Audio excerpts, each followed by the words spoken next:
Bismillahirrahmanirrahim. Assalamualaikum warahmatullahi wabarakatuh. Alhamdulillah. Wassalawatu wassalamu ala rasulillah wa ala alihi wa man tabi'ahum bi isanin illa yaumiddin.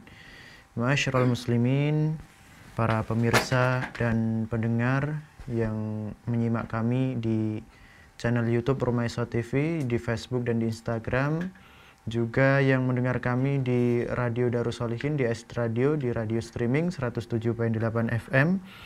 Alhamdulillah, kita bersyukur kepada Allah Subhanahu wa taala pada kesempatan pagi hari ini, di hari yang ketiga kita itu menjalankan ibadah puasa. Kita masih diberikan oleh Allah Subhanahu wa taala nikmat yang besar, baik itu nikmat sehat, nikmat umur panjang, kemudian nikmat keistiqomahan untuk senantiasa belajar ilmu agama tentunya bersama guru kita yaitu Ustadz Muhammad Abduh Tuasikal. Salawat serta salam senantiasa kita hadiahkan kepada junjungan kita Nabi Agung Muhammad Sallallahu Alaihi Wasallam yang kita nantikan syafaatnya, dan kita berharap semoga kita mendapatkan syafaat beliau di hari kiamat nanti atas izin Allah Subhanahu wa taala.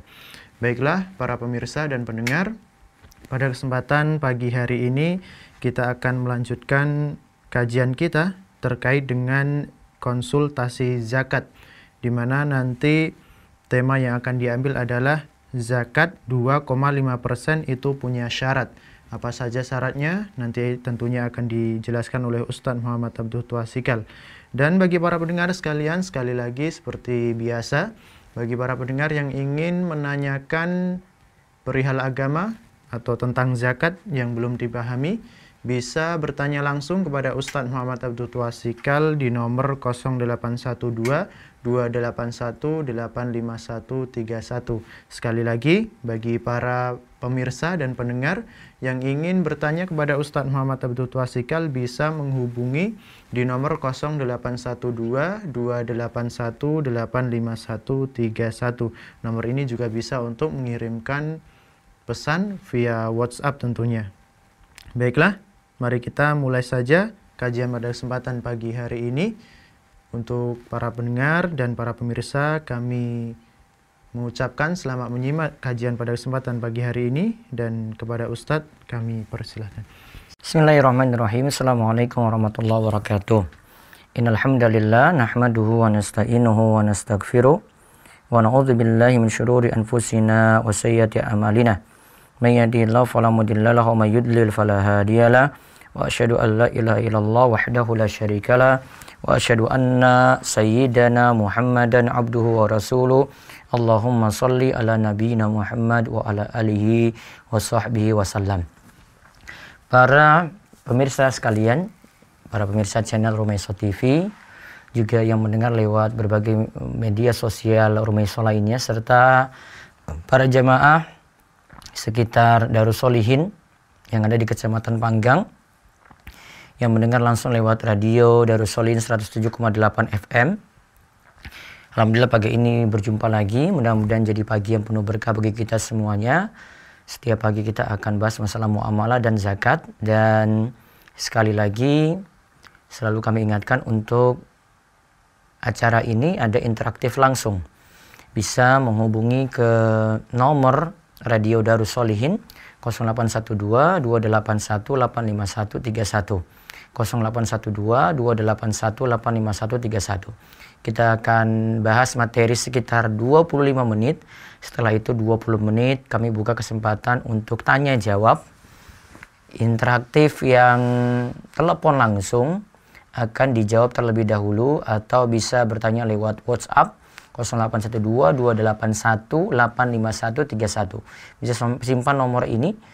Dan mungkin yang ingin bertanya lewat YouTube, ya nanti kami ada kesempatan melihatnya dan ada waktu nanti kami juga akan menjawabnya. Begitu juga lewat media sosial yang lainnya. Monggo, sekarang kita akan bahas kelanjutan dari buku kami Panduan Zakat Minimal 2,5%, yang sudah kami infokan. Buku ini ada di website kami rumaiso.com. Lihat di halaman artikel, ada di pojok sebelah kanan itu ada e-book gratis. Diklik nanti ada tempat untuk download, dan Anda bisa dapatkan buku ini. Ada sekitar 158 halaman. Nah, kita masuk bahasan penting, yaitu syarat zakat. Namanya syarat berarti kalau syarat ini ada baru zakat itu diwajibkan. Kalau syarat ini tidak ada berarti zakat tidak diwajibkan. Nah, ini namanya syarat wajibnya. Bagi siapa saja yang memenuhi syarat ini, baik berkenaan dengan orang maupun dengan harta, maka dia punya kewajiban untuk membayar zakat. Monggo bisa dibaca. Syarat zakat. Ada beberapa syarat yang harus dipenuhi dalam masalah kewajiban zakat. Syarat tersebut berkaitan dengan muzaki atau orang yang mengeluarkan zakat dan berkaitan dengan harta. Syarat pertama berkaitan dengan muzaki. Yang pertama, beragama Islam dan merdeka.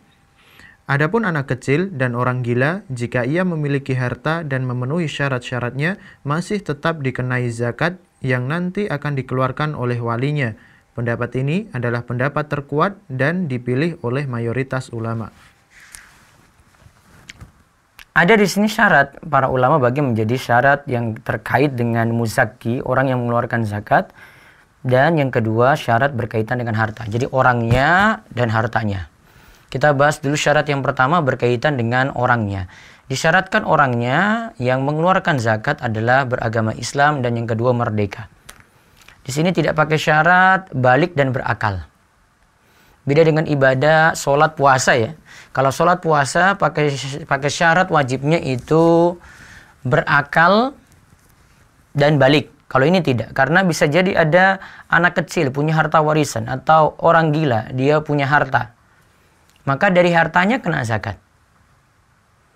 Nah, pendapat inilah yang dipilih jadi pendapat terkuat oleh mayoritas ulama. Nah, terus syarat kedua. Syarat kedua berkaitan dengan harta yang dikeluarkan. Yang pertama, harta tersebut dimiliki secara sempurna. Kedua, harta tersebut adalah harta yang berkembang. Ketiga, harta tersebut telah mencapai nisab. Yang keempat, telah mencapai haul, harta tersebut bertahan selama setahun. Dan yang kelima, harta tersebut merupakan kelebihan dari kebutuhan pokok. Yang pertama, harta tersebut dimiliki secara sempurna. Nanti kita akan lihat penjelasannya. Terus yang kedua, dari harta berkembang. Bukan harta yang cuma kita pakai begitu saja seperti rumah. Seperti kendaraan pribadi. Seperti tanah yang cuma dipakai saja gitu. Namun harta ini berkembang. Yang ketiga, telah mencapai nisab. Nisab itu kadar minimal suatu harta kena zakat. Yang keempat, telah mencapai haul. Haul itu harta tersebut bertahan selama setahun.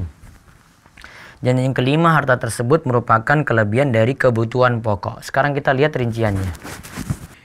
Yang pertama, dimiliki secara sempurna. Pemilik harta yang hakiki sebenarnya adalah Allah Ta'ala. Sebagaimana disebutkan dalam sebuah ayat, berimanlah kepada Allah dan Rasul-Nya, serta nafkahkanlah sebagian dari hartamu yang telah Allah jadikan dirimu menguasainya. Orang-orang yang beriman di antaramu dan menafkahkan sebagian hartanya akan memperoleh pahala yang besar. Quran Surat Al-Hadid ayat 7.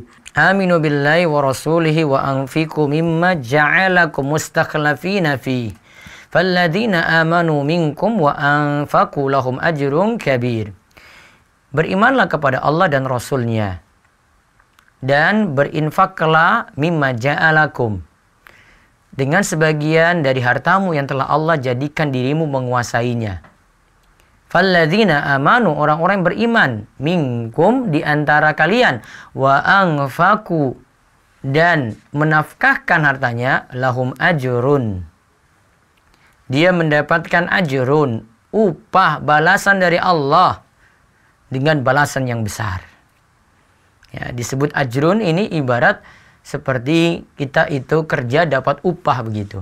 Namun tentu saja balasan dari Allah tidak seperti balasan manusia ya, kerjanya gini ya balasannya gitu. Tetap balasan dari Allah itu sangat-sangat besar. Maka ajrun ini dari kata ujroh, ya, sama seperti kita transaksi sewa atau transaksi yang kita manfaatkan hak orang lain terus kita bayar. Nah, itu namanya ujroh. Ya. Kalau dapat upah di situ, nah ini sifat dunia. Namun kalau di sini kita beramal, Allah itu balas, bahkan Allah balas dengan pahala yang benar-benar melimpah. Terus kita lihat perkataan dari Imam Al-Qurtubi dalam kitab tafsirnya. Imam Al-Qurtubi rahimahullah menjelaskan, ayat ini merupakan dalil bahwa pada hakikatnya harta adalah milik Allah. Seorang hamba tidaklah memiliki suatu perbendaharaan melainkan segala hal yang Allah ridhoi. Siapa saja yang menginfakkan hartanya di jalan Allah, sebagaimana halnya seorang yang mengeluarkan harta orang lain dengan seizinnya, ia akan mendapatkan pahala yang melimpah dan amat banyak. Ayat ini merupakan dalil bahwa pada hakikatnya harta adalah milik Allah. Seorang hamba tidaklah memiliki suatu perbendaharaan melainkan segala hal yang Allah ridhoi. Maka siapa saja yang menginfakkan hartanya di jalan Allah, sebagaimana halnya seorang yang mengeluarkan harta orang lain dengan seizinnya, ia akan mendapatkan pahala yang melimpah dan amat banyak. Jadi hakikatnya, sejatinya harta itu milik Allah. Kita bisa pakai kalau Allah ridhoi. Maka yang menginfakkan ke jalan Allah itu sama seperti orang yang pakai harta yang lainnya sudah diizinkan. Dan Allah inginkan supaya harta ini dipakai untuk jalan yang benar saja. Untuk zakat misalnya. Kalau seseorang pakai ke jalan yang salah, berarti dia pakai harta tadi yang sejatinya itu milik Allah ke jalan yang tidak diizinkan pemiliknya. Maka berarti kalau disalurkan ke jalan yang benar dengan zakat, berarti telah disalurkan pada tempat yang tepat. Nah, terus yang berikutnya. Harta yang hakikatnya milik Allah ini telah dikuasakan pada manusia. Jadi manusia yang diberi harta saat ini dianggap sebagai pemegang amanat harta yang hakikatnya milik Allah. Jadi kita dapat harta itu amanat dari yang memiliki sejatinya, yaitu Allah. Kalau kita salah gunakan, berarti kita tidak amanat di situ. Lalu, adapun yang dimaksud dengan syarat di sini adalah harta tersebut adalah milik individu dan tidak berkaitan dengan hak orang lain, atau harta tersebut disalurkan atas pilihannya sendiri dan faedah dari harta tersebut dapat ia peroleh. Lihat ya, sifat dari harta ini dimiliki sempurna adalah harta tersebut milik individu. Tidak berkaitan dengan hak orang lain. Ini ada rombongan arisan. Iya, kita punya harta di situ kita taruh. Namun harta tersebut juga ada hak orang lain. Maka harta ini tidak kita keluarkan zakatnya. Karena itu masih harta bersama, bukan milik individu. Contoh lagi, ada sumbangan jamaah, biasanya masuk masjid, masukkan kotak infak, kita sebutlah itu kas masjid. Ya, kita sebutlah itu kas masjid. Kas masjid itu juga sama. Itu milik bersama. Jadi ini punya jamaah ini. Nanti mau diperuntukkan untuk apa? Maka harta ini juga tidak dikeluarkan zakatnya. Karena disyaratkan di sini milik individu. Kita tanam modal. Tanam modalnya bersama. Kemudian punya keuntungan, namun keuntungannya masih bersama-sama itu dengan yang lainnya. Ada 5 yang nanam modal. Untungnya nanti dibagi 5 orang ini, sesuai dengan persenannya misalnya. Maka harta ini belum kena zakat sampai nanti dibagi untuk 5 orang tadi. Baru nanti dihitung per orangnya ini kena zakatnya. Berarti kalau harta perusahaan gimana Ustadz? Ya kalau dia miliki sendiri perusahaan itu, ya sudah. Itu hartanya dikeluarkan dari situ. Atau harta tersebut disalurkan atas pilihannya sendiri. Dan faedah dari harta tersebut, ia peroleh. Ya, masih dia peroleh ya. Ini dia salurkan, terus dia masih peroleh kemanfaatan dari harta tersebut. Berarti kalau kita tidak memperoleh kemanfaatannya lagi, harta tersebut tidak terkena zakat. Contoh misalnya, ada yang punya tabungan haji. Terlalu dia pilih paket ONH+. Setoran awal, misalnya sekitar $4.000. Terus ada setoran berikutnya lagi, dia serahkan sekitar $4.000 lagi. Ya. dia belum berangkat haji. Itu baru setoran. Nah, setoran ini tidak dia miliki sempurna, dia tidak bisa peroleh lagi kemanfaatan karena sudah disetor. Sama juga kalau ada yang punya tabungan haji juga demikian. Dia sudah serahkan tabungan haji itu, walaupun itu tabungannya dia, namun dia tidak bisa memperoleh kemanfaatan lagi. Maka harta ini tidak bisa dijadikan ya zakat. Artinya tidak ditarik dari harta tadi dihitung zakatnya. Karena apa? Tidak dimiliki secara sempurna.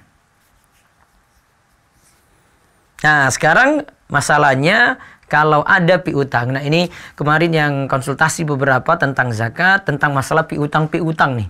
Saya meminjamkan uang pada orang lain. Berarti saya punya piutang nih. Ini piutang ada di 10 orang misalnya. Ada orang pertama, orang kedua, sampai orang ke-10. Apakah piutang ini semua masuk dalam hitungan zakat? Apakah piutang ini semua masuk dalam hitungan zakat? Nah, coba kita lihat bahasannya. Dan ada rinciannya, ada 2 di situ, dibaca. Dari sini muncul pertanyaan, apakah piutang itu terkena zakat? Pendapat yang tepat dalam hal ini, piutang bisa dirinci menjadi 2 macam. Yang pertama, piutang yang diharapkan bisa dilunasi, karena diutangkan kepada orang yang mampu untuk mengembalikan. Piutang seperti ini dikenai zakat, ditunaikan segera dengan harta yang dimiliki oleh orang yang memberikan pinjaman dan dikeluarkan setiap haul atau setiap tahun. Yang kedua, piutang yang sulit diharapkan untuk dilunasi, karena diutangkan pada orang yang sulit melunasi. Piutang seperti ini tidak dikenai zakat sampai piutang tersebut dilunasi. Taib, piutang yang diharapkan bisa dilunasi. Ingat ya, piutang yang diharapkan bisa dilunasi. Karena diutangkan kepada orang yang mampu untuk mengembalikan. Dia pinjam janji 10 kali, 10 kali ini dia rutin terus, tiap bulan dia kembalikan, nyicil dia. Besok lagi kembalikan lagi, besok lagi kembalikan lagi, besok lagi kembalikan lagi.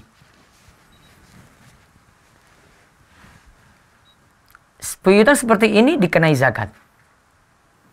Maka yang mau dibayarkan, ya, yang mau dibayarkan, yang tadi totalnya misalnya dia pinjam 10 juta, nyicil tiap bulan 1 juta, maka 10 juta ini masuk dalam hitungan zakat. Di sini dikatakan dikenai zakat, ditunaikan segera dengan harta yang dimiliki oleh orang yang memberikan pinjaman dan dikeluarkan setiap haul, setiap tahun. Namun kan ada sifat pinjaman itu utangnya nggak balik-balik. Piutang tadi yang ada pada orang lain yang kita miliki itu tidak balik-balik. Bisa jadi orang itu sulit untuk melunasinya. Bisa jadi pinjam orang itu kabur. Atau awalnya pinjam dia katakan sanggup untuk melunasi. Ternyata hanya janji doang. Dan sebagian itu pakai kalimat-kalimat seperti afwan dan yang lainnya nganggap kalau itu sudah halal. Artinya sudah lunas. Apalagi pinjam pada orang-orang yang baik-baik. Ya, kalimat afwan itu yang selalu kita dengar. Bahkan ini mungkin terjadi di tengah keluarga kita sendiri. Di tengah keluarga ya kita sendiri. Saudara kita, paman kita, saudara kandung. Kalau pinjam tuh kayak gitu sifatnya. Itu rata-rata. Ya. Padahal dia berutang juga untuk kebutuhan yang tidak terlalu urgen, untuk pamer. Ketika diingatkan ya kadang marah-marah gitu. Dia yang emosi padahal itu uang kita. Maka keadaan yang kedua ini, piutang yang sulit diharapkan untuk dilunasi, ini tidak masuk dalam hitungan zakat. Jadi pahami baik-baik. Ya, mana yang masuk dalam hitungan zakat dari sisi piutang, mana yang tidak termasuk. Yang tidak termasuk adalah hutang, ya, piutang yang sulit diharapkan untuk dilunasi. Terus yang kedua. Yang kedua, termasuk harta yang berkembang. Termasuk harta yang berkembang. Maksudnya, harta tersebut mendatangkan keuntungan dan manfaat bagi si empunya atau harta itu berkembang dengan sendirinya. Oleh karena itu, para ulama membagi harta yang berkembang menjadi 2 macam. Yang pertama, harta yang berkembang secara hakiki atau kuantitas, seperti harta perdagangan dan hewan ternak hasil perkembangbiakan, dan harta yang berkembang secara takdiri, kualitas. Dalil syarat ini adalah sabda Nabi Shallallahu Alaihi Wasallam, laisa alal muslimi sodaqotun fi abdihi wala farasihi. Seorang muslim tidak dikenai kewajiban zakat pada budak dan kudanya. Dari sini ditarik kesimpulan bahwa tidak ada zakat pada harta yang disimpan untuk kebutuhan pokok, misalnya makanan yang disimpan, kendaraan, dan rumah. Nah, lihat. Sudah dibaliknya juga. Harta ada dua macam. Harta yang berkembang ya. Ada berkembangnya secara hakiki, kuantitasnya bertambah. Saya punya kambingnya bertambah itu. Saya punya barang dagangannya bertambah. Ada yang secara kualitas. Saya punya simpanan emas. Sebelumnya emas ini harga per gramnya 400.000. Sekarang ini mau masuk 1 juta misalnya. Nah itu berkembang tuh. Jumlahnya berapa Ustadz? Jumlahnya tetap tadi. Harta emas tadi. Dia punya misalnya 100 gram. Ya, dia punya emas itu 100 gram. 100 gramnya tetap, namun kualitasnya bertambah dari sisi nilai. Nilainya bertambah dari 100 gram tadi. Nah, itu namanya berkembang secara takdiri, secara kualitas. Terus, dalilnya. Laisa alal muslim sodaqotun fi abdihi. Tidak ada sodaqah, tidak ada zakat untuk budak. Juga untuk faras, untuk kuda. Karena ini cuma kemanfaatan sendiri, tidak berkembang harta tadi. Sama seperti rumahnya untuk rumah pribadi. Punya mobil, mobilnya bukan untuk rental, bukan untuk travel, ya, bukan untuk bisnis, tetapi mobil ini digunakan untuk keperluan pribadi. Walaupun harganya 400 juta rupiah. Sama juga halnya dengan motor. Ya, punya motor ada 2 di rumah. Totalnya 2 motor ini 20 juta. Tapi cuma dipakai pribadi, maka tidak dikenai zakat. Maka keterangannya tadi ditarik kesimpulan tidak ada zakat pada harta yang disimpan untuk kebutuhan pokok. Misal makanan yang disimpan, makanan dalam rumah, apalagi mungkin yang sekarang panik buying, dia beli apapun itu, numpuk beras lah sekian puluh kilo. Apa yang disimpan kena zakat? Tidak. Kendaraan, rumah, ini tidak dikenai zakat karena tidak berkembang baik secara hakiki maupun secara takdiri. Nah, sekarang yang ketiga telah mencapai nisab. Syarat ketiga ya. Nisab adalah ukuran minimal suatu harta sehingga wajib dikenai zakat. Diriwayatkan dari Abu Sa'id Al-Khudri, ia berkata bahwa Rasulullah Shallallahu Alaihi Wasallam bersabda, tidak ada kewajiban zakat bagi perak di bawah 5 ukiyah, tidak ada kewajiban zakat bagi unta di bawah 5 ekor, dan tidak ada kewajiban zakat bagi tanaman di bawah 5 wasak. Tiap harta yang dikenai zakat memiliki ketentuan nisab masing-masing yang akan dijelaskan nanti. Nah, lihat.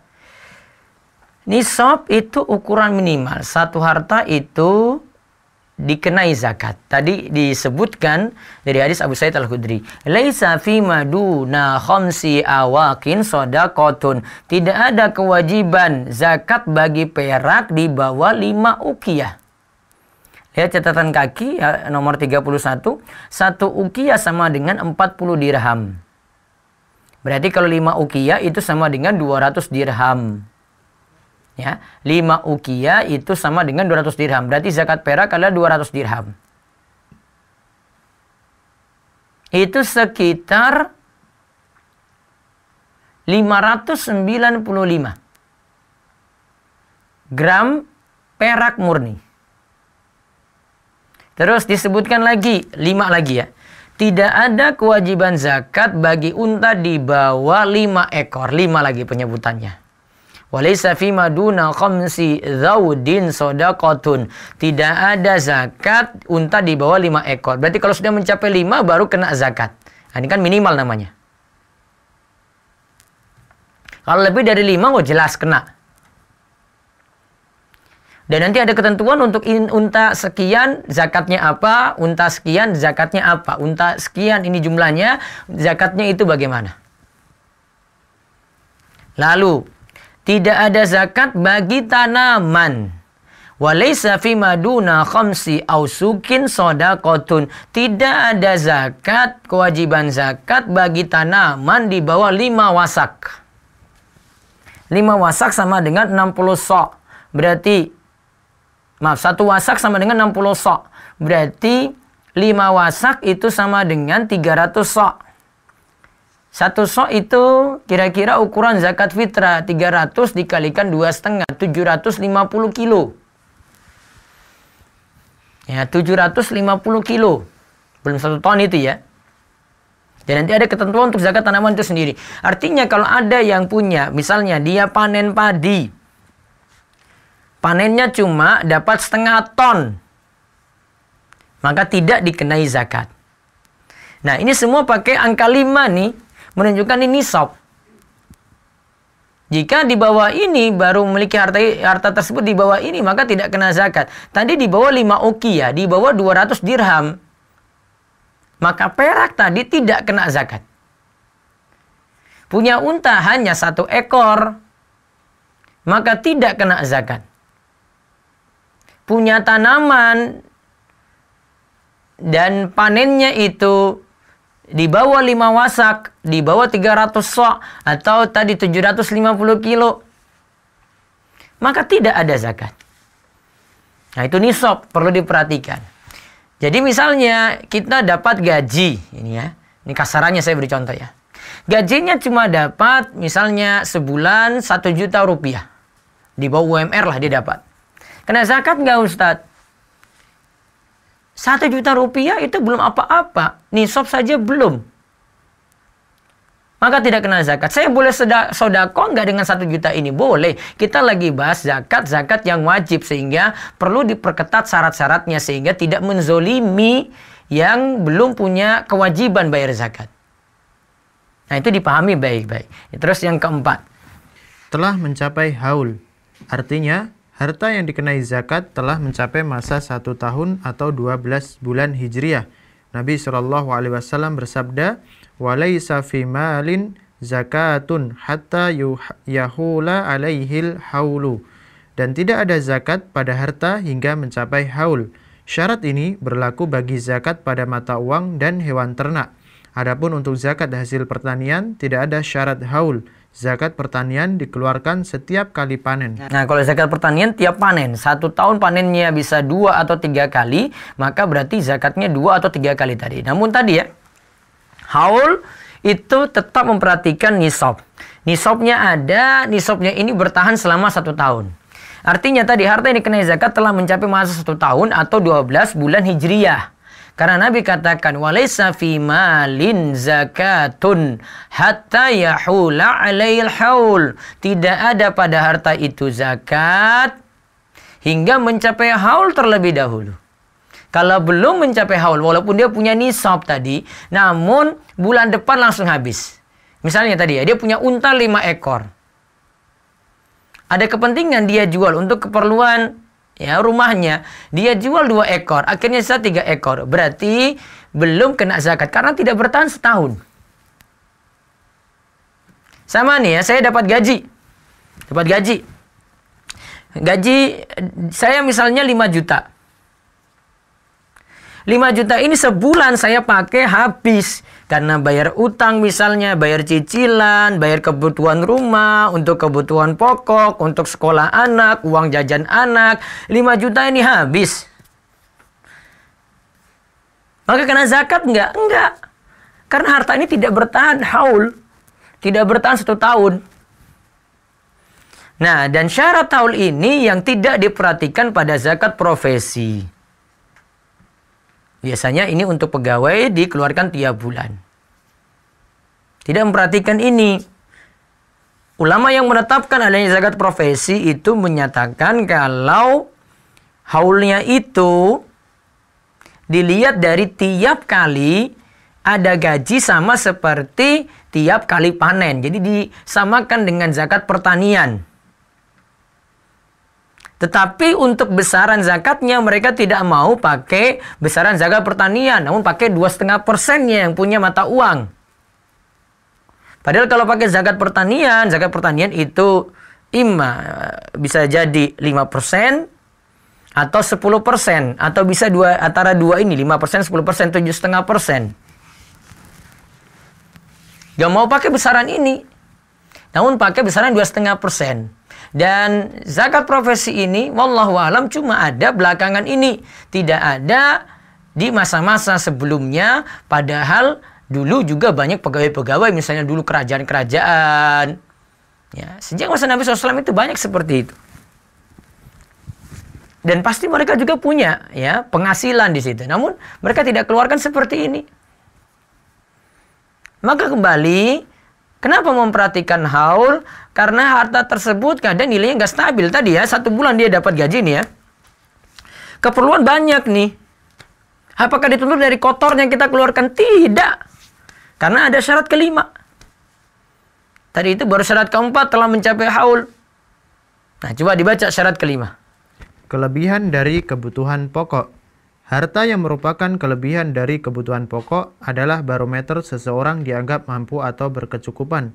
Adapun bila seseorang hanya memiliki harta yang masih diperlukan untuk memenuhi kebutuhan pokok, maka orang tersebut tergolong tidak mampu. Para ulama menjelaskan bahwa yang dimaksud dengan kebutuhan pokok adalah segala kebutuhan yang bila dikeluarkan maka akan membuat celaka, seperti nafkah, tempat tinggal, dan pakaian. Nah, zakat itu kelebihan dari kebutuhan pokok.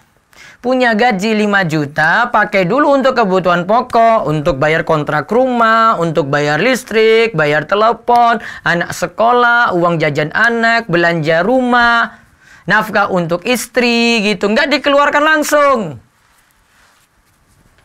Ada standar di sini, ada syarat. Ini barometernya itu orang mampu atau tidak.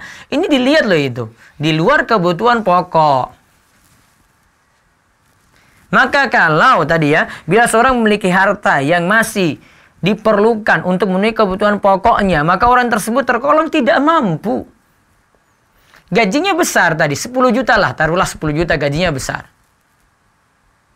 Namun kebutuhan pokoknya juga banyak, karena dia masih ngontrak, dia tinggal di kota besar lagi.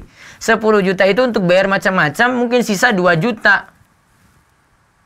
Ini kalau kita lihat 2 juta rupiah masih di bawah nisab. Maka kalau dari sisi harta ada 5 syarat ya yang diperhatikan. Pertama tadi, harta tersebut dimiliki secara sempurna. Yang kedua, harta tersebut adalah harta yang berkembang. Yang ketiga, harta tersebut telah mencapai nisab, kadar minimal harta itu kena zakat. Yang keempat, harta tersebut telah mencapai haul, bertahan selama setahun. Yang kelima, harta tersebut merupakan kelebihan dari kebutuhan pokok. Nah, diingat 5 syarat ini baik-baik. Di samping ada syarat bagi muzaki adalah beragama Islam dan merdeka. Kalau ini sudah dipahami, maka akan mudah memahami bagaimana membayar zakat. 5 ini nggak paham-paham, maka kita tidak akan pernah tahu bayar zakat yang benar. Baik, demikian. Insya Allah besok pagi kita bahas gantian fikih muamalah. Kemudian besoknya lagi baru kita masuk pembahasan harta yang wajib dikenai zakat. Nah, berikutnya kita bahas hartanya. Baik, pada para pemirsa yang ingin bertanya bisa menghubungi 0812-281-851-31. 0812-281-851-31, telepon langsung. Kami sediakan waktu sekitar 15 menit untuk tanya jawab. Nanti lewat WA dan lewat telepon langsung. Monggo bisa lewat WA dulu kalau belum ada. Bismillah, Ustadz, saya dipercayakan oleh ibu saya untuk mengelola tabungannya. Bolehkah saya mengeluarkan zakatnya tanpa memberitahu ibu besaran yang akan dikeluarkan, karena tahun lalu beliau hanya mau mengeluarkan setengahnya saja dari besarnya zakat yang seharusnya dikeluarkan? Ini perlu ada edukasi pada orang tua. Jangan langsung dikeluarkan seperti itu. Nanti beritahu dulu, ini harusnya dikeluarkan segini, mudah-mudahan orang tua paham. Baik, lewat telepon dulu 0812 281 85131. Iya, waalaikumsalam warahmatullahi wabarakatuh. Dengan siapa, di mana?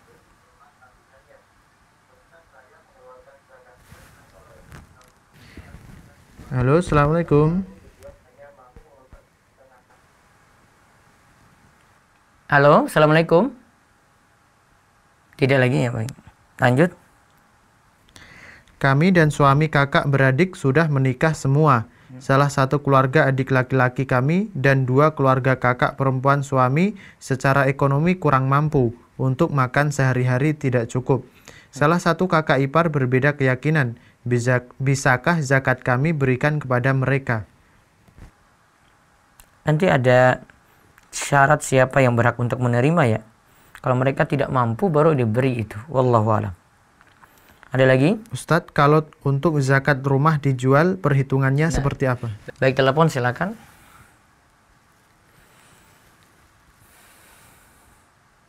Ya, assalamualaikum.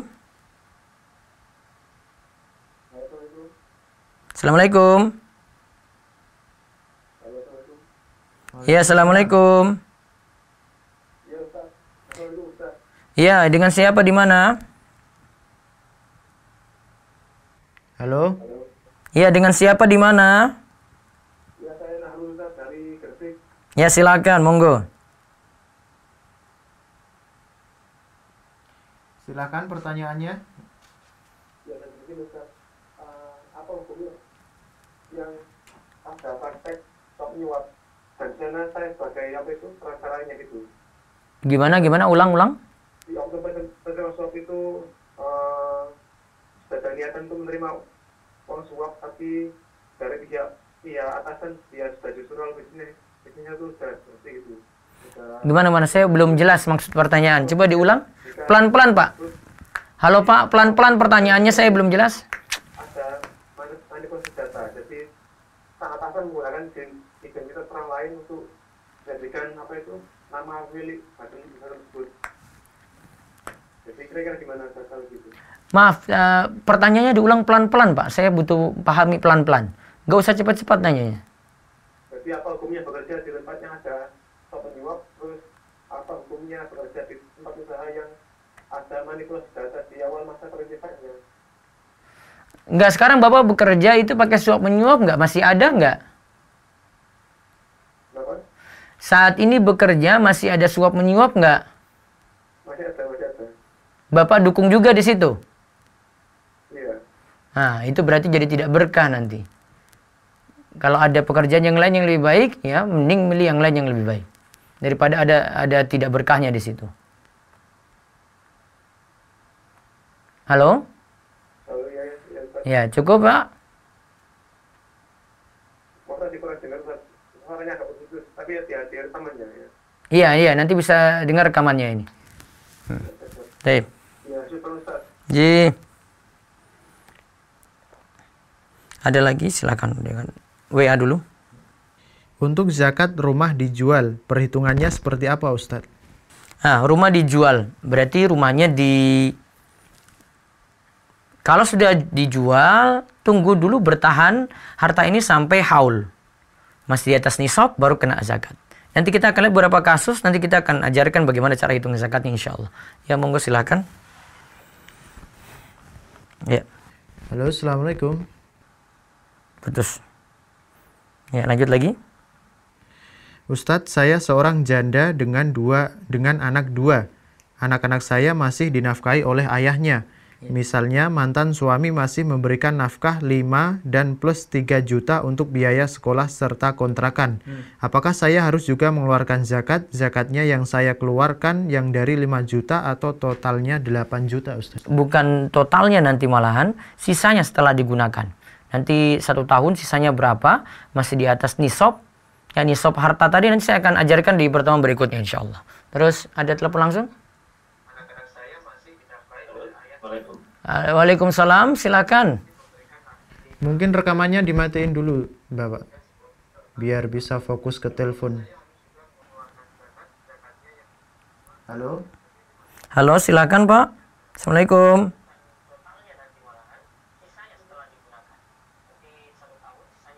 Halo, assalamualaikum. Nggak bisa kayaknya. Halo. Iya Pak, maaf itu suara saya yang Bapak dengar, matikan dulu, nanti double suara Pak, nanti dia delay suaranya. Bapak dengar telepon aja dulu. Iya Pak, waalaikumsalam. Pak dengar telepon dulu, suara yang di tempat jenengan, jenengan matikan dulu. Yang suara saya di tempat jenengan. Suaranya kecil lagi. Iya, matikan dulu nanti fokus dengar suara saya langsung. Sudah. Ya, baik. Silakan Pak. Dengan Pak siapa di mana? Kan Pak Uda di Jakarta. Siapa? Pak Uda di Jakarta. Pak Uda di Jakarta. Iya, silakan. Mau tanya Pak Uda, silakan. Ya, yang mau saya tanyakan ini mengenai zakat yang dikeluarkan mengenai penjualan rumah. Beberapa waktu yang lalu saya baca artikel itu ada dua pendapat. Yang pertama ada yang mencapai haulnya, ada pendapat yang lain sebelum mencapai haul disegerakan bisa. Untuk itu gimana menurut Ustaz? Kalau yang tadi yang tidak pakai haul, dia caranya bagaimana? Langsung dikeluarkan. Beberapa itu langsung dikeluarkan. Jadi disegerakan tidak apa-apa, 2,5% itu. Nah, misalnya gini, Pak Uda punya hasil rumah itu ya. Misalnya hasil jual rumah tadi ada 100 juta lah laku. Ternyata itu juga untuk bayar utang, saya harus bayar juga saat ini 90 juta. Ya, 90 juta. Pak Uda kira-kira mau keluarkan zakat dari mana? 100 jutanya atau sisanya 10 juta? Itu sudah saya keluarkan selama 120. Itu sudah saya keluarkan, sama sisa 110. Sisa 110. Ya. Hasil jualannya berapa? Hasil jual rumahnya? Halo? Hasil jual rumahnya berapa, Pak? 120. 120. Tunggu dulu bertahan harusnya selama haul sebagaimana syarat zakat yang tadi kita sebut. Untuk haul berarti ya? Iya, tetap nunggu haul. Karena Pak Uda itu masih punya kebutuhan pokok yang dipakai dari 120 juta tadi. Kan 5 syarat yang tadi kita sebut itu terkait semua ini. Ada haul, kemudian saya pakai ini untuk kebutuhan pokok juga. Jadi nggak masalah. Kayak tadi saya sebut ya 120 juta ini. Terus punya utang 100 juta. Ya sisanya cuma 20 juta. 20 juta ini nanti diperhatikan nanti selama 1 tahun haul tadi. Jadi nunggu haul 1 tahun ya? Iya, itu yang lebih tepat sebagaimana syarat keempat tadi yang kita sebut dalam syarat harta. Terus, Ustaz, sama Mama ini ya? Iya. Dari uang itu sampai 1 tahun, kita wujudkan ke kita berikan tanah lagi atau barang yang lain lagi. Itu gimana, Ustaz? Berarti nanti zakatnya dalam wujud barang yang lain. Oh, ini berarti ya? Bukan, misalnya ya, ini 120 juta tadi, Pak Uda nanti beli mobil, mobilnya dipakai untuk rental. Maka zakatnya ya dari mobil rental ini. Sama beli tanah, ini tanahnya nggak diapa-apain ini. Itu dikeluarkan dari tanahnya itu atau tidak dikeluarkan? Berarti tidak dikeluarkan, kalau tidak diapa-apain, tidak dijual lagi. Iya, sodako. Tapi tidak pakai hitungan 2,5% dari zakat gitu. Jadi judulnya sodako bukan zakat. Iya, karena zakat tadi ada syarat yang 5 yang kita sebut. Haul dan di luar kebutuhan pokok. Haul. Iya, betul. Terima kasih, Ustaz. Iya, Pak. Assalamualaikum. Waalaikumsalam warahmatullahi wabarakatuh. Baik, sekali lagi nanti kalau ada yang telepon bisa matikan yang didengar langsung lewat YouTube atau lewat Facebook ya, biar suaranya hanya fokus ke bicara kepada kami. Ya monggo, lagi lewat telepon monggo silakan.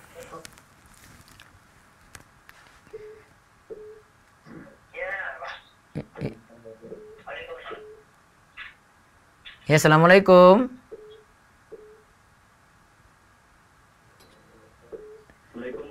Waalaikumsalam. Dengan siapa di mana?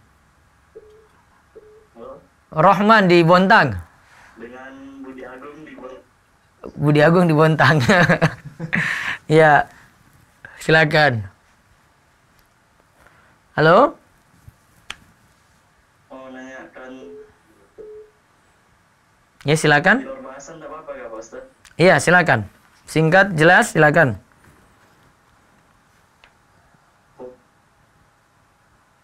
Gimana? Menerima Hukum menerima? untuk buka puasa. Mm-mm. Halo? Ya, ya, ya, saya masih dengar, Pak. Apa hukumnya kita menerima makanan buka puasa Terus? non orang yang non muslim Pak Ustaz? Itu aja?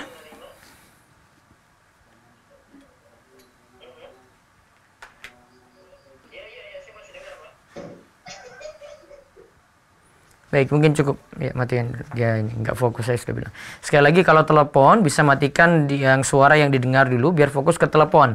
Nanti bisa putar rekamannya juga kalau nggak dengar jawaban saya. Baik, ditanya kalau... Tahan dulu sebentar, saya jawab dulu. Kalau tadi menerima makanan non-muslim masih boleh. Bisa dia nikmati, nggak masalah. Namun pahalanya non-muslim tadi tidak dapat. Baik, ya silakan. Halo. Ya, Assalamualaikum, Bu. Waalaikumsalam. Ya, dengan Bu siapa di mana? Dari Santi di Ciledug. Ya, Bu Santi, monggo. Saya mau tanya Pak Ustadz. Ya. Kalau saya ini tidak bekerja, Mm-mm. tapi saya mempunyai halo. Iya, Bu, lanjut. Saya tidak bekerja, tapi saya mempunyai rezeki dari hasil penjualan rumah, gitu kan? Dan hasil penjualan rumah itu di atas nisab yang harus kita bayarkan, gitu. Apakah dengan posisi saya yang saat ini tidak bekerja, saya harus mengeluarkan zakat itu, Pak Ustadz? Harta tersebut hasil jual tadi sudah bertahan setahun belum? Sudah, Pak. Di atas nisab ya, jumlah besar ya? Ya. Nah, berarti kena terus tiap tahunnya, Bu. Oh gitu, walaupun saya tidak bekerja, Enggak. tidak punya penghasilan. Karena syarat zakat bukan masalah bekerja atau tidak, namun karena harta itu ada. Oh gitu. Misalnya Bu Santi dapat warisan ya. Misalnya dapat warisan. Warisan 1M. Ibu nggak kerja. Namun 1M ini ada terus tiap tahun. Maka zakat ada dari 1M ini terus. Jadi tapi tetap dari ini ya Pak Ustadz ya, setelah kita keluarkan dari biaya-biaya kehidupan kita. Ya, betul. Pak Ustadz. Iya, tetap dari kebutuhan kita. Sisanya berapa gitu. Maka kalau zakat diingat kalimat sisanya. Oh, oke. Iya. Ya, gitu ya, paham ya, Bu ya? Terus Iya. satu lagi Pak Ustadz, saya mau tanya. Kemarin itu pas saat saya menjual rumah, ya saya belum tahu tentang ini. Jadi pas pada saat saya menjual rumah, begitu rumah laku, saya langsung keluarkan itu zakat 2,5%. Nah, terus ya ibaratnya mungkin dipercepat. Apakah setelah 1 tahun saya tetap harus keluarkan lagi? Itu namanya ibu mempercepat bayar zakat. Tapi memang ada ketentuan sih untuk ini. Yang tepat itu ibu pertahankan hasil jual tadi itu selama setahun dulu. Oke. Selama 1 tahun tetap. Iya. Jadi tunggu 1 tahun. Kan ibu tadi mau pakai dulu kan. Ada kebutuhan. Nah, pas 1 tahun, ya, misalnya ini Ramadan. Pas Ramadan tahun berikutnya, oh sisanya gini, ini laku sebenarnya 200 juta. Ternyata ketika selama 1 tahun itu ya sisa 150 juta. Nah, yang kena 150 juta ini. Oke. Ya gitu. Iya. Oke. Makasih banyak Pak Ustadz. Iya Bu santai. Iya. Assalamualaikum. Waalaikumsalam warahmatullahi wabarakatuh. Ya, baik, lewat WA lagi. Kalau zakat penghasilan, apakah dipotong pengeluaran atau dihitungnya dari penghasilan bruto? Nah, bukan dari penghasilan bruto. Ya. Namun bukan dari penghasilan kotor ya diterima ya, namun setelah dipakai dulu di luar kebutuhan pokok seperti syarat nomor 5 tadi sudah disebutkan. Ya, monggo.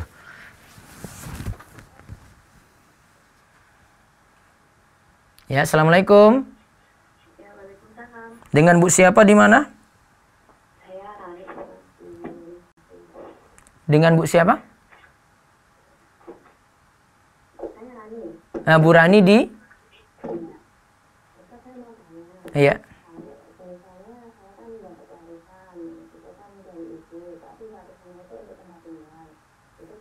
disakati apa tidak. Yang kedua, saya itu kan kemarin beli tanah. Itu tanah itu untuk menanam padi sama palawija gitu. Terus misalnya kalau itu harus mengeluarkan zakat apa tidak, untuk ketentuan perhitungannya itu gimana? Baik, tadi yang pertama warisan, terus tanaman ya. Halo? Ya. Yang pertama tadi tentang warisan ya Bu ya? Iya. Sudah bertahan setahun apa belum harta warisan tadi? Ibu saya itu udah meninggal, udah jadinya itu udah sekitar 4 tahunan itu. 4 tahunan. Terus harta warisannya berupa apa? Berupa tempat tinggal yang ditempatin ini. Oh, berarti tidak kena zakat, Bu? Oh, enggak kena zakat. Iya. Kalau harta warisannya berupa uang, nah itu uangnya itu yang tadi kita bahas sifatnya berkembang. Namun kalau cuma rumah dan tanah, ibu tinggali lagi, maka tidak kena zakat dari itu. Ya. Kalau yang beli tanah terus untuk pertanian itu zakat apa? Hasil taninya, Bu. Tanamannya tanaman apa? Padi sama palawija ya, kacang. Nah, berarti nanti ketika panen, kalau di atas 5 wasak, yaitu sekitar 750 kilo, 7,5 kintal, ibu nanti keluarkan zakatnya dari hasil panen nanti. Oh, gitu ya. Bukan dari tanahnya ya, bukan dari harga tanah, namun dari hasil panen. Oh, gitu. Iya. Misalnya beli rumah gitu, Kalau beli rumah terus, buat investasi gitu, kena zakat apa enggak nih? nanti kalau rumah ini ada hasilnya dulu. Oh, ada hasilnya dulu. Iya. Terus kalau saya kan ini ada JC, nah ini kan saya ada mobil sama motor, nah itu kan buat buat transportasi di JC tersebut. Itu kan menghasilkan ya, itu perlu dizakati apa tidak? Penghasilannya saja, kendaraannya enggak. Oh iya. Dalam 1 tahun gitu, Us. Iya. Yang sisa dalam 1 tahun. Oh iya, kan terus ada lagi satu lagi, Us. Iya. Saya mau tanya, di desa saya kan ada pengumpulan zakat itu lewat badan ya. Nah itu kan kadang mereka panitia datang ke rumah orang-orang. Kadang yang belum masuk haul itu ini penyampaiannya untuk latihan zakat itu apa benar apa enggak gitu loh. Enggak kan, benar. Kalau zakat mal kan harus haul ya. Iya. Jadi kan kalau enggak kan maksudnya sedekah. Nah itu kan mereka bilangnya latihan zakat itu gimana hukumnya. Terus misalnya nanti kan itu dikumpulkan. Nah itu kan nanti ada biaya untuk transportasi, biaya untuk fotokopi. Itu misalnya diambilkan dari situ, itu diperbolehkan apa tidak? Terus apa nggak lebih baik untuk biaya itu dimintakan sendiri ke yang dimintai itu gitu loh. Kadang kita yang dimintai itu kok buat zakat mas segini, kok mereka yang menerima kok cuma segini gitu loh. Nah itulah Bu yang jadi masalah. Makanya kalau memang lihat nggak amanat kayak gitu, apalagi bilang latihan, masa latihan tiap tahun begitu, kan butuh serius juga nggaknya latihan. Terus yang kedua, biaya-biaya kayak tadi sebenarnya tidak perlu. Kalau dia memang orang yang berhak narik zakat, ada ketentuan sendiri untuk dia. Kalau dia jadi amil ya, ada ketentuan sendiri untuk dia. Namun tentu saja orang yang seharusnya berhak menerima zakat, ada fakir, miskin ya, itu harus dapatnya persentasenya lebih besar dong daripada yang menarik, daripada si panitia. Nah, biasanya ya perlu dikritisi di situ. Ya, paham ya Bu ya?